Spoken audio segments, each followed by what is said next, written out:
Hello everyone, मेरा नाम मेघा चौधरी है।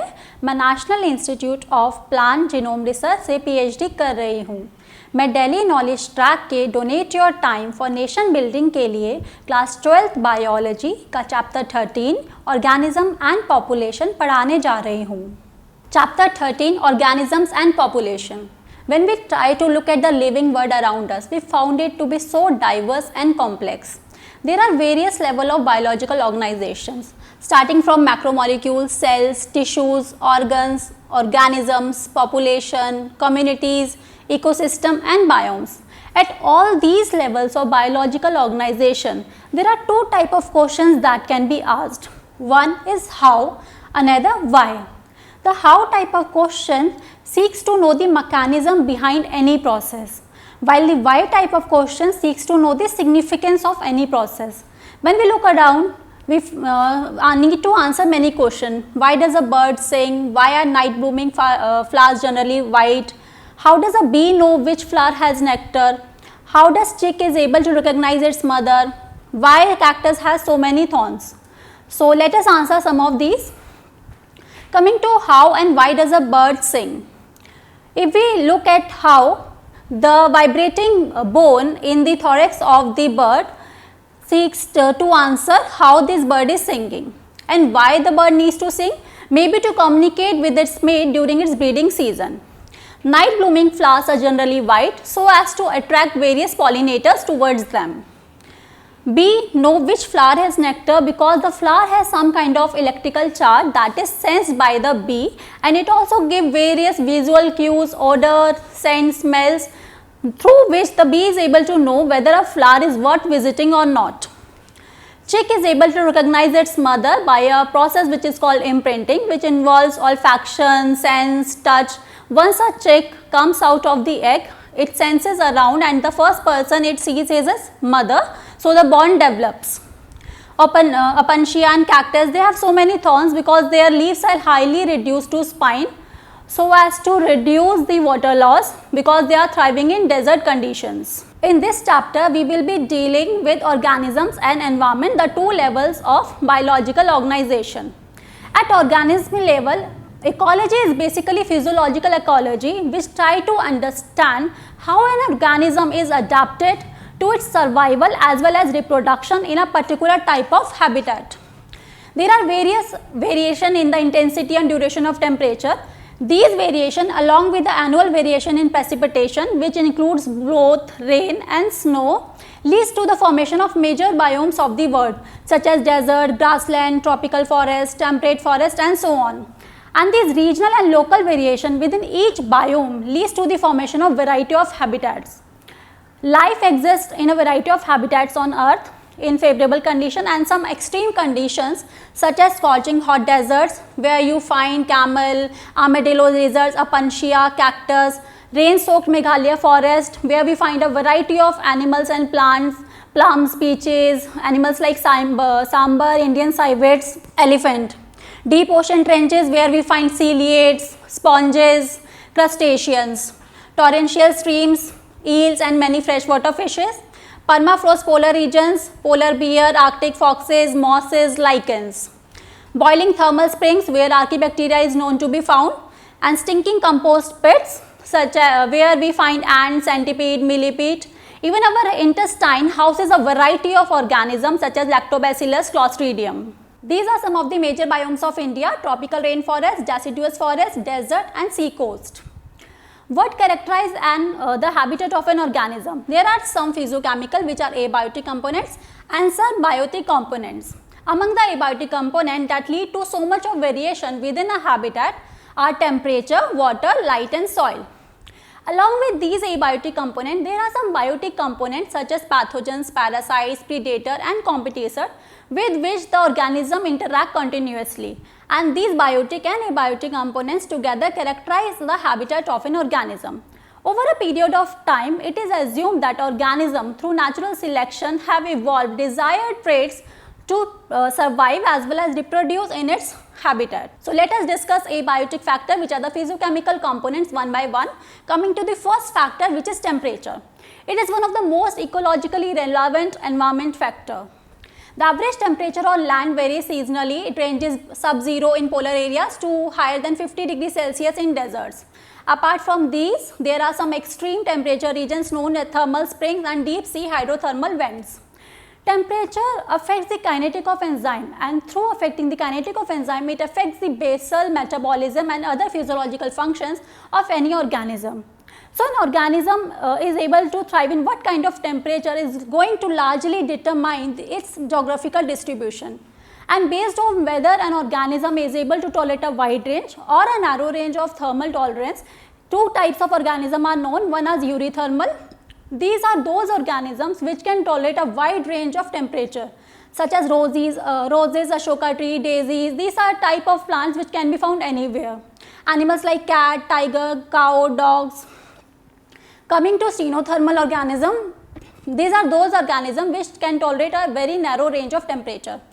Plants like vines and orchids, animals like seal and polar bear, these are acclimatized to a very small range of temperature. Now let us discuss the next abiotic factor, which is water.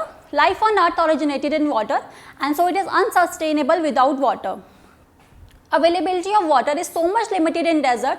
The plants and animals surviving there need to develop special kind of adaptation so that they can thrive there.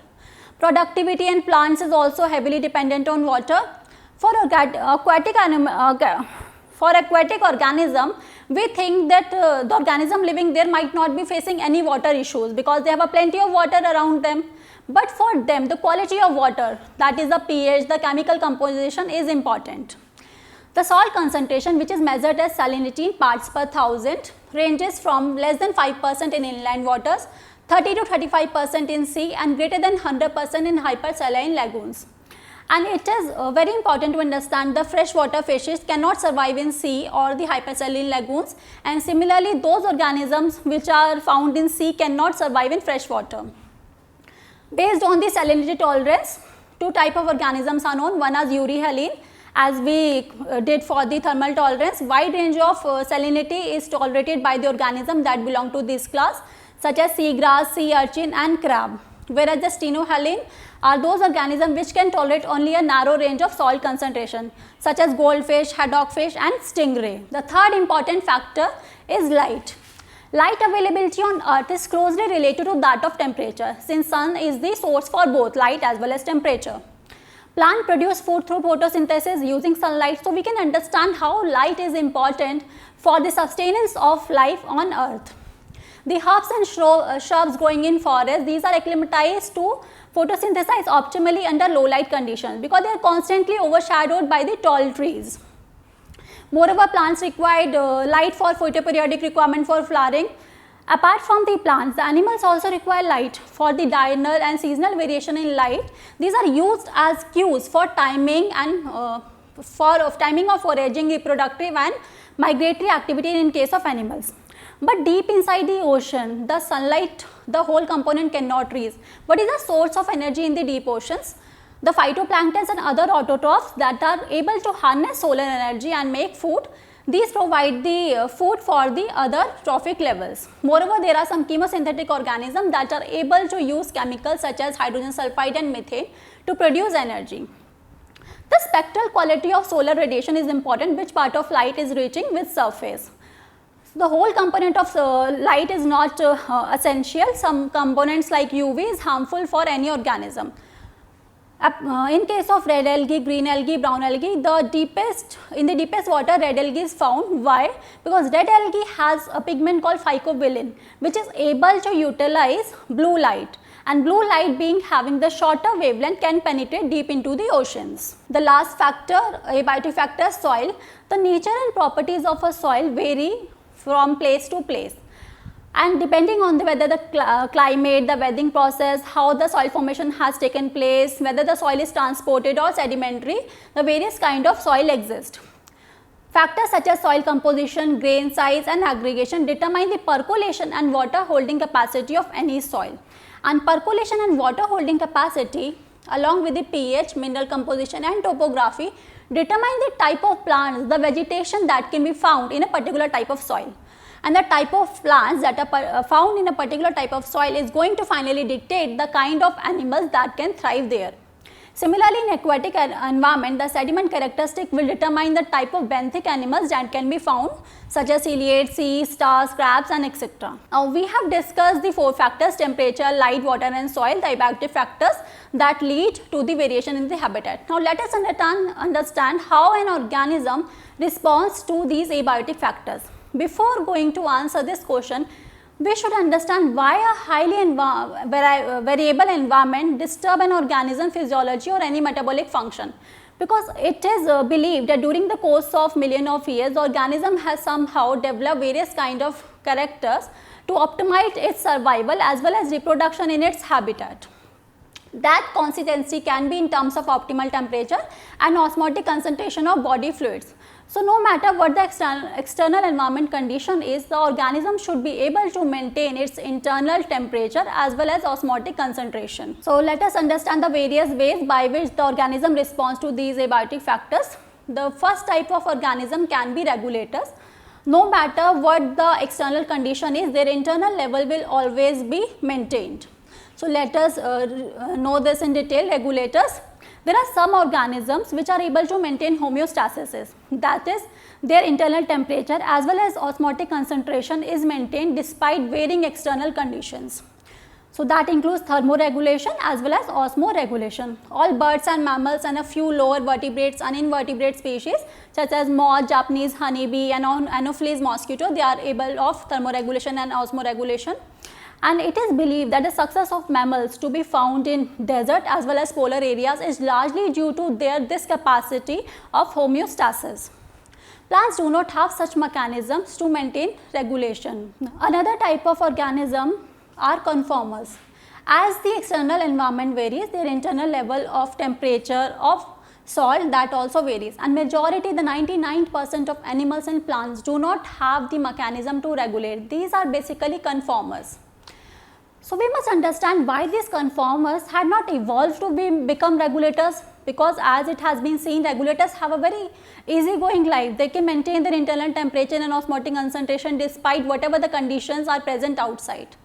Thermoregulation is energetically expensive process, especially for small animals such as hummingbirds and shrews. They have a small body. They are rarely found in polar regions because heat loss or heat gain is a function of surface area, and in comparison to volume they have a larger surface area. So, in colder areas they will lose heat very easily, but to produce that amount of heat again they will have to expend much amount of energy. So, although thermoregulation and osmoregulation are good for any organism, but the cost and benefit of maintaining this constant internal environment have been taken into consideration with evolution. So, some species have evolved the ability to regulate, but only over a limited range of environmental conditions, beyond which they simply conform. Apart from this, if these stressful conditions are for a limited period of time, the organism has two more options. It can either migrate or suspend. Coming to migration, various people from Delhi or some hot regions, they move to colder climates like Shimla and Manali when the temperature increases in Delhi. So, this is similar to migration. The migratory birds from Siberia and extremely other cold regions, from there the birds they move to Keolado National Park, Bharatpur, Rajasthan, which hosts these organisms. Another kind of adaptation is suspend. There are thick walled spores that are formed in bacteria, fungi and lower plants that help them to tide over the stressful conditions, and once the favorable conditions come back, these can germinate. Similarly, in higher plants there are seeds and other vegetative reproductive structures that are formed that help in dispersal as well as to help them to find ways to stress over the stressful condition in which they are surviving. Apart from these options, if an organism is unable to migrate, it can avoid this stress by escaping in time. Like the bear does, it goes for a winter sleep which is called as hibernation, and some snails and fishes they go under estivation, which is summer sleep, to avoid the summer related problems. There is one more adaptation which is diapause. Zooplankton species in lakes and ponds, they enter the stage of suspended development so as to overcome these unfavorable conditions. Now that we have discussed how an organism is able to respond to these abiotic factors by various ways, we should understand what an adaptation means. Adaptation is any attribute of the organism. It can be morphological, it can be physiological, it can be behavioral, that enables the organism to survive and as well as reproduce in its habitat. Many adaptations have evolved over a long evolutionary time and these are genetically fixed. Kangaroo rat from North America is capable of doing internal fat oxidation. In this process, water is a byproduct. So it is able to minimize its water concentration in urine, so that minimum amount of water is lost in excretion. Similarly, various kind of desert plants have developed various kind of morphological adaptations. They have a thick cuticle, they have sunken stomata, they have special photosynthetic pathway which is CAM pathway, so that the stomata are closed during daytime. Their leaves are highly reduced to spines. Those organisms which are found in polar areas such as Arctic fox, they have shorter ears and limbs so as to minimize the heat loss, and this is called as Allen's rule. Another polar animals such as seal, they have thick fat layer beneath their skin, so that act as an insulator to minimize the heat loss, and that is also called as blubber. So we have discussed morphological adaptation. Now let us understand physiological adaptation. Physiological adaptation allow for a quick response during a stressful situation.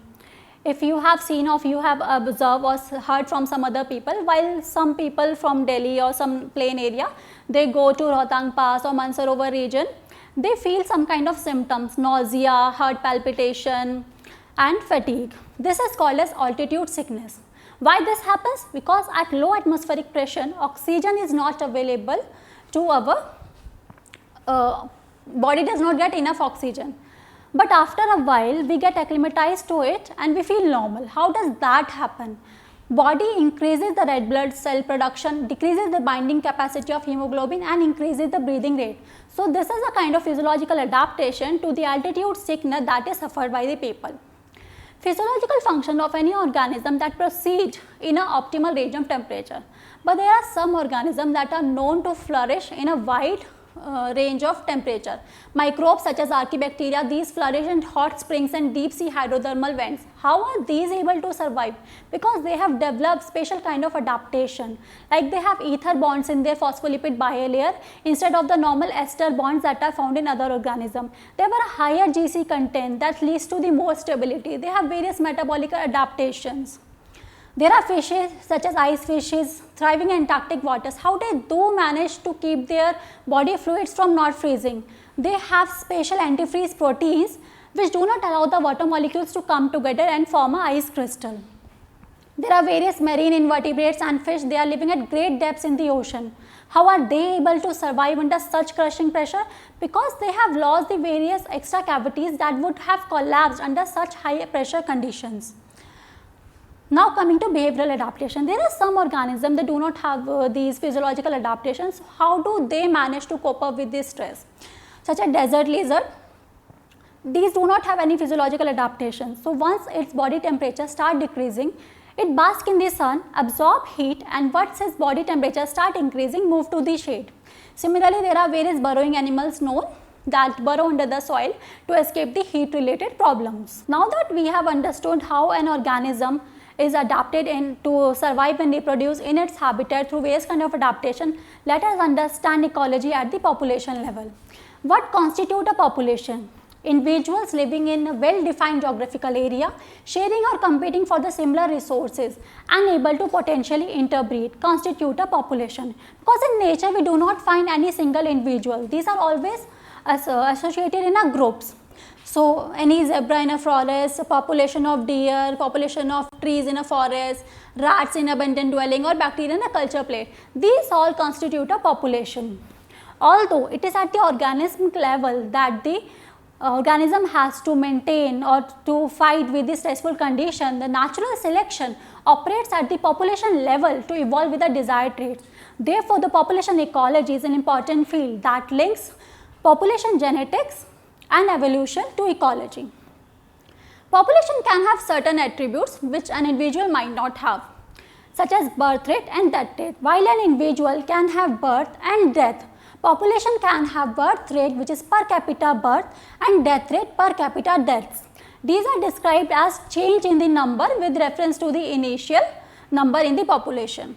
Another important attribute of population is sex ratio. An individual can be a male or a female, but a population can have a sex ratio like 60% are males or 70% are males, depending on 30% or 40% are females. In a population at a given time, there are individuals of various age groups. So, if the age distribution, which is percent individuals of a given age or age group, is plotted for the population, the resulting structure is known as age pyramids. There are three types of age pyramids. The expanding age pyramids, where you have the maximum number of population in the pre-reproductive phase. Then stable, where the growth is stable, and declining, where you have the reproductive population in the lowest number. Whenever we try to investigate the effect of any pathogen, any pesticide application on a population, we talk in terms of population density, which is a more technical term. In some cases, we can calculate the total number. It is easier to calculate, but when we talk about bacteria in a culture plate, how are we going to calculate those numbers? Because that will go into enormous. Similarly, when we will talk about the Chlamydomonas in a pond, that case also total number will not be easy to be done. Moreover, in some cases, if there is a huge banyan tree that is covering a large amount of area, and there are some small 10 or 20 plants, and if we describe that the population density of that tree is less as compared to the small plant, that would be so insignificant. So, in these type of cases, the percent cover or biomass is a more meaningful term. Moreover, in some cases where we cannot go for the population number, we go for relative densities.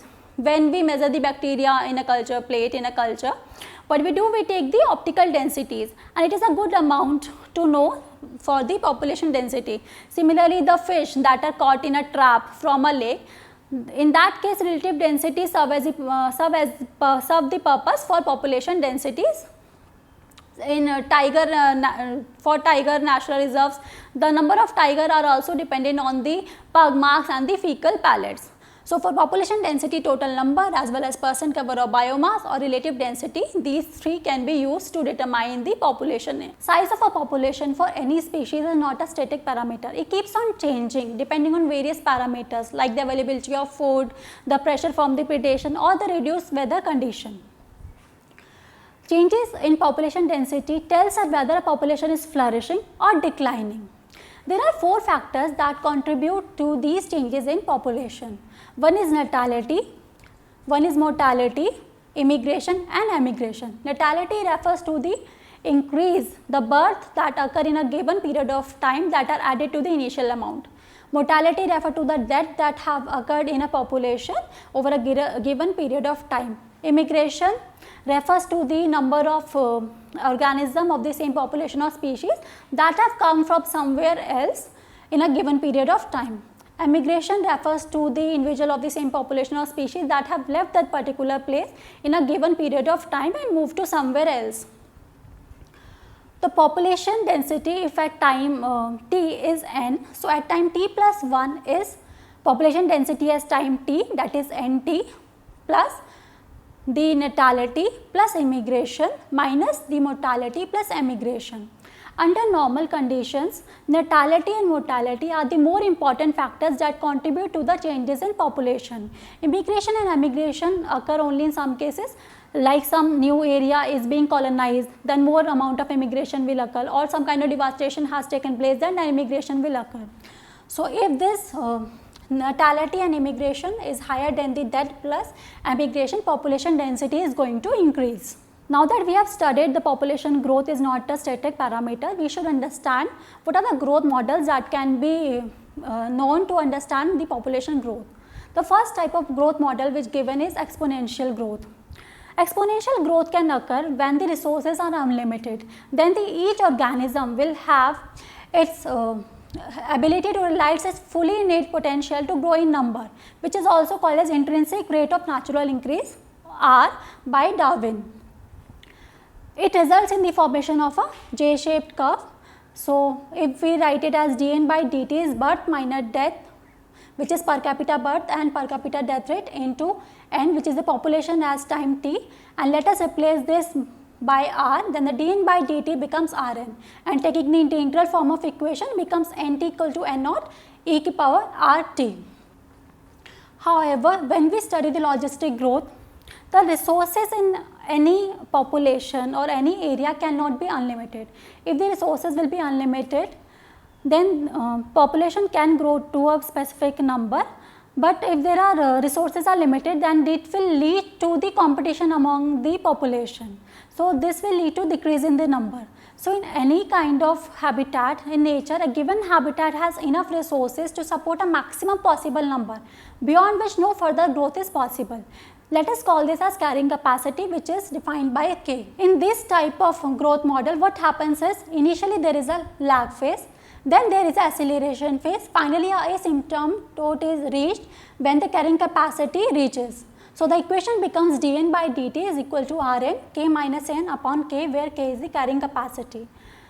Considering that there are resources in nature are always limited, this logistic growth, which is also called as Wahrlistic per logistic curve. Now coming to life history variations, population always evolved to maximize their reproduction, which is also called as Darwinian fitness R value. So, under a particular set of selection pressure, organism evolved towards the most efficient reproduction strategy. It can breed once in their lifetime, like the Pacific salmon fish and the bamboo does. It can breed many times during their lifetime. Many birds and mammals follow this type of trend. It can produce a large number of small sized offspring such as oyster and pelagic fishes, or small number of large sized offspring, elephant and tiger. But the population always try to evolve with those traits so as to maximize their reproduction. Now that we have understood how the organism is able to adapt to various kind of stressful conditions and what constitute a population and population attributes, let us understand the population interaction. No habitat is inhabited by a single species. If you look anywhere, there are few organisms which will always be dependent on one another to have their life going. Now that we have understood how an organism is able to adapt to various kind of stressful conditions, respond to various abiotic factors, let us understand how the population interaction occurs. No habitat in nature is inhabited by a single species. There are always one or more than one species. For any species, the minimal requirement is one, because on which it can feed. Even the plants which are autotroph, which can produce their own food by using sunlight, they need soil microbes to break down the organic matter in the soil to release inorganic nutrients, so that plant can absorb them. They need pollinators for pollination and seed dispersal. In nature, animals, plants and microbes, they do not and cannot live in isolation.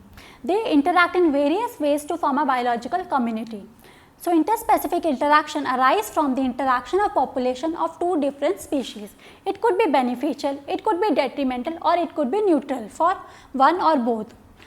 Based on this, there are six types of interaction that are known in nature. Species A, species B, and the type of interaction. Mutualism is a type of interaction in which both the species are benefited. Competition is a type of interaction in which both the species have a negative effect, that is, it is detrimental to the both species. In predation, one species is benefited and the other is affected. In parasitism, it is one species is affected in a positive way, other in a negative way. In commensalism, one species is benefited and other do not have any effect, neither positive nor negative. In amensalism, one species is it is detrimental to one species and other species is not affected in any way. Predation acts as a conduit for energy transfer across trophic levels. Plants produce food by using sunlight and they harness solar energy. If they are not eaten by the herbivores, then how does the energy across trophic level will occur? Apart from this, they keep the prey population under control. If the predation will not occur, then the prey population could reach an enormous amount of number, such as that happened when prickly pear cactus was introduced in Australia. Then it created havoc. It spread into 1 million of hectares. Then from its wild area, cactus feeding moth was introduced. that helps to control the population. So, biological control methods in agriculture are based on the ability of the predator to regulate the prey population. Apart from keeping prey population under control, the predation also helps in maintaining species diversity in a community by reducing the intensity of competition among the competing prey species. In an experiment that was conducted when Pisaster, which is a starfish in American Pacific coast, was removed from the area, in a year 10 species of invertebrate become extinct. Overexploits its prey or is too efficient. What will happen is prey population will become extinct, and following the extinction of prey, the predator will also become extinct because it will not have any food to eat. So, in nature predators are prudent, they have a very thoughtful action for predation. Moreover, the prey species have also evolved with the various kind of defenses so as to lessen the impact of predation on them, such as some of the organisms, gecko, frog, these are cryptically colored, they show camouflage so that they are not easily detected by their predators. Then there are some organisms such as poison dart frog, these are poisonous, so predation will not occur. Then monarch butterfly, it is highly distasteful to its predator because of the presence of a special chemical that is developed when it feeds on a particular kind of plant during the larvae stage. For animals it is easy because they can move, they can run away from their predators, but plants are sessile, they cannot run away. So, they have evolved with the astonishing diversity of morphological and physiological adaptations against herbivores. Some of the plants like acacia, cactus, they have thorns and spines so as to prevent herbivory. Plants like calotropis, they have cardiac glycosides that are poisonous, so you will not find any animal browsing on these kind of plants. Then the plants like Nicotiana produce nicotine and various components that we use for our own purpose like rubber, latex, these are all secreted by plants as a chemical defense against herbivory. Darwin was convinced that the interspecific competition is a potent force in organic evolution, and it occurs when closely related species they compete for the same resources that are limiting.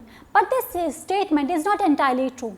First of all, totally unrelated species can also compete, like the visiting flamingos and the resident fishes in a lake, they compete for the similar food, that is zooplanktons. Secondly, the resources need not be limiting for competition to occur, because if competition will occur even for the limited resources, then the feeding efficiency of one organism or population will be reduced in the presence of another.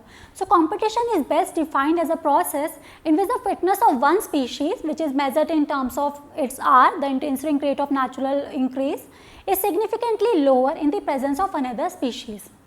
In laboratory experiments, when resources are limited, the competitively superior species will eliminate the competitively inferior species. Although such evidences are rare, one evidence came from these studies when Abington tortoise in Galapagos Island, they become extinct within a decade after the goats were introduced on the islands, because the goats had the greater browsing efficiency. Another evidence came from the competitive release. The larger and competitively superior barnacle Balanus, it dominates the intertidal area and excludes the smaller barnacle Cathamylus.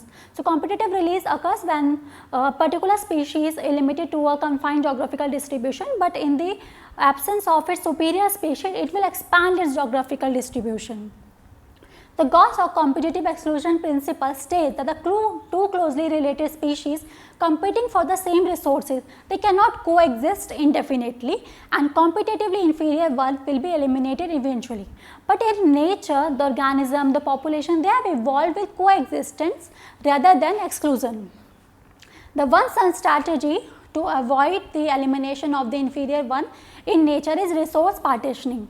What happens is they can use different times for foraging or for feeding patterns, and it has been seen that on a single tree 5 species of warbler, they could coexist by changing the time in their feeding patterns. Third type of interaction is parasitism.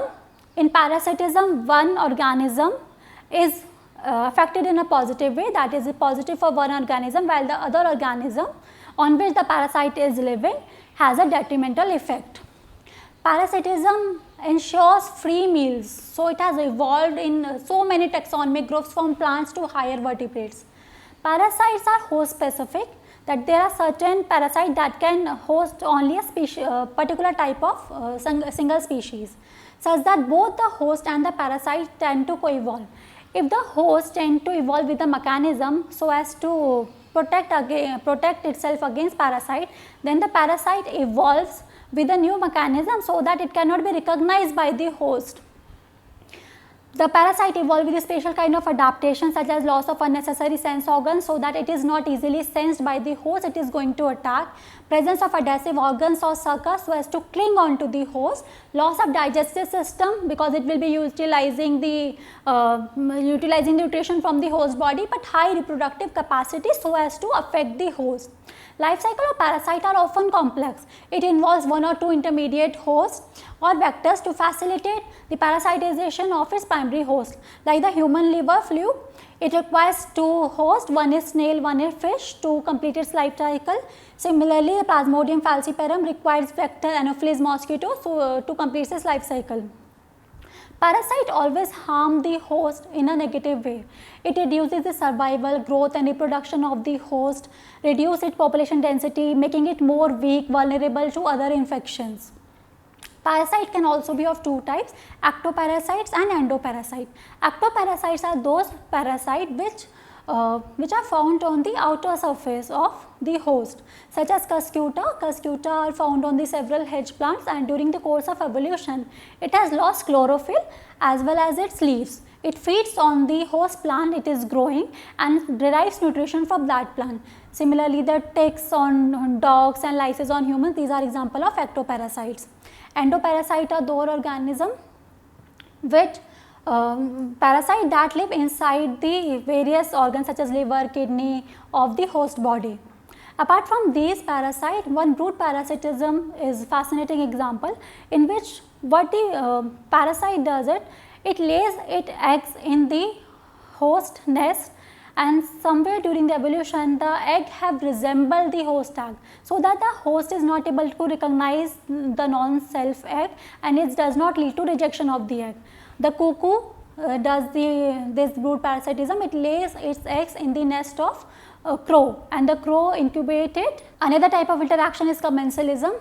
In commensalism, one organism is benefited and the other organism do not have any effect, neither positive neither negative, such as barnacles growing on whale.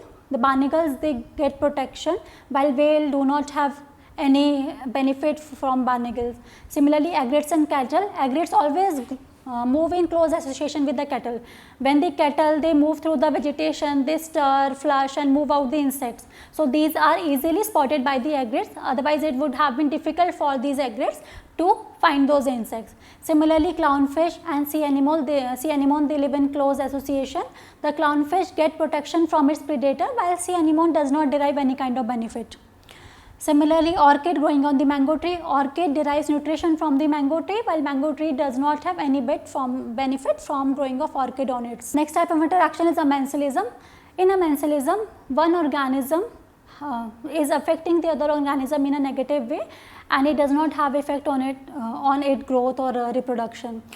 In case of penicillium, penicillium does not let the other bacteria to grow around it because it releases a chemical called penicillin, so that affects the other bacteria population growing around it, although it is not having any effect on penicillium.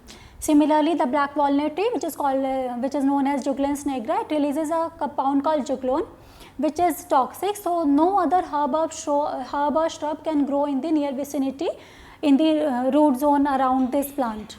One more interaction, mutualism, in which both the organisms are benefited in a positive way. Lichens represent a symbiotic association between the algae, cyanobacteria and the fungus. Mycorrhiza represent the association between the fungus and the roots of higher plants. So, what fungus does is they derive the nutrition from the soil provided to the roots. Roots are able to utilize those nutrients and roots in turn provide nutrition to the growing fungus. Plants need pollinators for pollination and seed dispersal, but in return the animals have to be paid fees for the services that plants are going to expect from them. Plant offer rewards or fees in the form of pollen or nectar for pollinators and juicy and nutritious fruit for seed dispersals. But this mutual beneficial system that occurs between the pollinators and the plants, they need to be safeguarded against eaters, because there are some organisms that will, or pollinators that will try to steal the nectar or use the fruit or the developing seeds for their nutrition, but in return they might not be helping in pollination of the plant. So there has to be co-evolution of the mutualistic involved. The various fig species, these are pollinated by only its partner wasp species. No other species of the wasp can pollinate a particular type of fig species. The fig species provides its seeds to the wasp and provides the oviposition for egg-laying site of the wasp, and in return the wasp pollinates the plant. Orchids show a bewildering variety of these pollinators, but not all orchids they provide nectars or pollen for pollination to their visiting partners. They sometimes use sexual deceit, which is done in case of Ophrys. So what happens is, one of the petal that resembles the female bee partner, so the male partner is attracted towards this plant, it pseudocopulates with this, and while it is pseudocopulating, it is dusted with pollen, and once it will move to another plant and pseudocopulate with that plant, the pollen will get transferred. So the bee help the plant in pollination, but it is a kind of cheating that is operating in this kind of orchids. So let us summarize what we have studied today. We have studied what is ecology, what are the different types of biological organization at which it operates, the physical factors of environment to which the organism are adapted in various ways. We have discussed temperature, water, light and soil. How the organism are able to respond to the various stressful condition, homeostasis, conform, hibernation, aestivation, diapause. Then apart from them, we have studied the various kind of adaptations that are present in the organism, morphological, physiological or behavioral, to cope up with the stressful conditions. Then we have discussed what constitute a population, what are the various population attributes, birth rate, death rate, sex ratio, age pyramids and population density. We have studied the type of population growth, the exponential and the logistic growth, how the life history varies in various kind of organism. We have studied the various kind of interaction that occur at the population level, predation, competition, parasitism, commensalism, amensalism and mutualism. We have also studied various kind of interaction that occur at the population level, predation, competition, parasitism, commensalism, amensalism and mutualism. So now that we have finished this chapter, thank you to everyone, and I hope this will help you understand this chapter in a better way.